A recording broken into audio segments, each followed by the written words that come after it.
একেবারেই অন্য স্টাইলে মোমো বানিয়ে আপনাদেরকে দেখাবো। তো চলুন শুরু করি।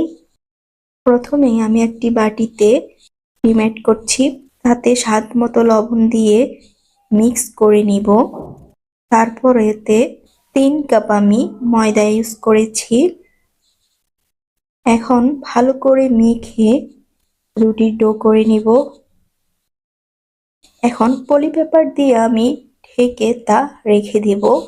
একটি বাটিতে আমি পেঁয়াজ কুচি করে নিয়েছি এবং 2টা আলু আমি এভাবে কুচি করে নিয়েছি।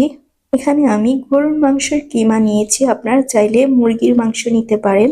গরম মশলা 1 চা চামচ, অরিগ্যানো 1 চা চামচ, ব্ল্যাক পেপার 1/2 চা চামচ, স্বাদ মতো লবণ দিয়ে ভালো করে মেখে নিব। এখন রেস্টে রাখা রুটির ডোটা আমি 2 ভাগে ভাগ করে নিয়েছি।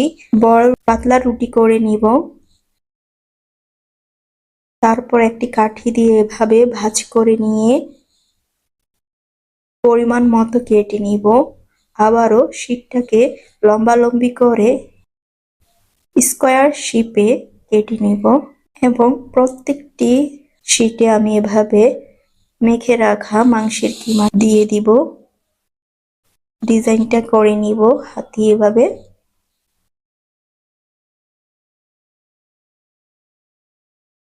প্রত্যেকটি আমি এভাবে করে নিয়েছি।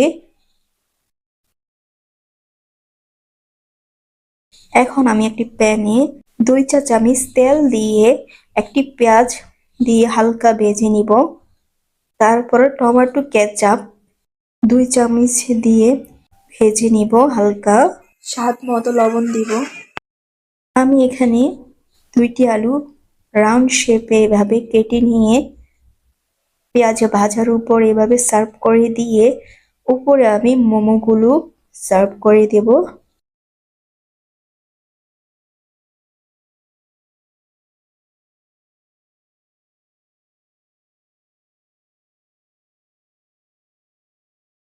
এখন আমি 2 কাপ পানি ইউজ করেছি এবং ঢাকনা দিয়ে লো মিডিয়াম আঁচে 35 মিনিট তা বেক করে নিব।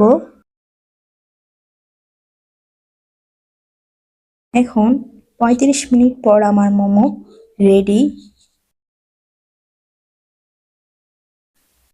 এই লুকটা এসেছে। দেখতে যেমন লোভনীয়, খেতে অনেক মজা ছিল। আপনারাও ট্রাই করবেন। আল্লাহ হাফেজ।